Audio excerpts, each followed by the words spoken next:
Hello all, welcome to cine Kahani. Shekhar Kammula గారు అంటే ఆరే వాహ్, ఈయన చాలా చక్కటి ఫీల్ సినిమాతో మన ముందుకు వస్తుంటారన్న పేరు మాత్రం ఉంది కదా.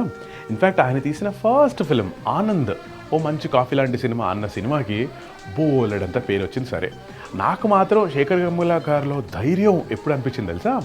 ఆయన ఆనంద్ సినిమాని సాక్షాత్తు శంకర్ దాదా ఎంబీబీఎస్ రిలీజ్ రోజున ఆ సినిమాకి పోటీగా వేశారు.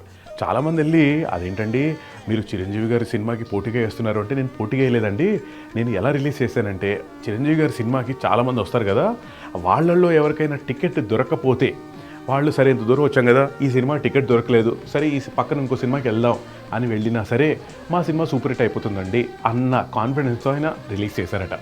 ఇన్ఫ్యాక్ట్ ఆయన రిలీజ్ చేయటం, సినిమా చాలా బాగా ఉండటం, చాలా బాగా ఆడటం, ఆఖరికి ఆ సినిమాకి అవార్డు కూడా వచ్చింది. వెల్, ఈ విషయం పక్కన పెడితే అఫ్కోర్స్ ఆనంద్ సినిమా తర్వాత మళ్ళీ శేఖర్ కమ్ల గారు తీసిన సినిమా గోదావరికి సంబంధించి బ్యాక్ స్టోరీస్ మన అందరికీ తెలుసు. కానీ ఈ సినిమాలో ఒక పాట ఉంది, మనసా వాచా అనే.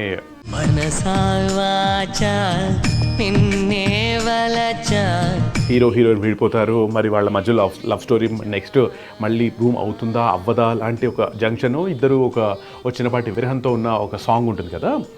ఈ పాటని శేఖర్ కమ్ల గారు నాకు ఇలా కావాలి అలా కావాలి అని చెప్తున్నప్పుడు KM Radhakrishnan the music director, ఆయన మైండ్లో ఒక ఆలోచన వచ్చిందంట.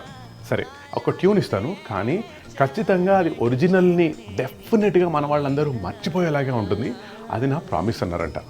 అలా చేసిన పాట మనసా వాచా. మీరు ఒక్కసారి మనసా వాచా ట్యూన్ చూసుకుంటే పాపా పాపా అంటూ ఏదైతే సాంగ్ వస్తుందో అది ఎగ్జాక్ట్గా ఏ ట్యూన్తో ఉంటుందో తెలుసా? వైష్ణవ జనతో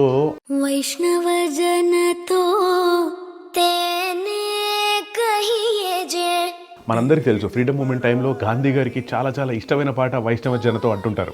మీరు ఇప్పటికీ చూస్తే ఈ మనసా వాచ అన్న పాట ట్యూన్ వైష్ణవ జనతో అన్న పాట ట్యూన్తో కరెక్ట్గా అలాగే ఉంటుంది. కానీ ఇది 100% కాపీ అయితే కాదు, ఇది ప్యూర్లీ ఇది గాంధీ గారి నుంచి చిన్నపిల్లల వరకు ప్రతి ఒక్కరికి నచ్చిన ట్యూన్. కాబట్టి దీన్ని మన తెలుగు సినిమాకి అనుగుణంగా ఎలా మార్చుకోవచ్చు అంటూ కష్టపడి ప్రేమతో రెస్పెక్ట్తో చేసిన పాట.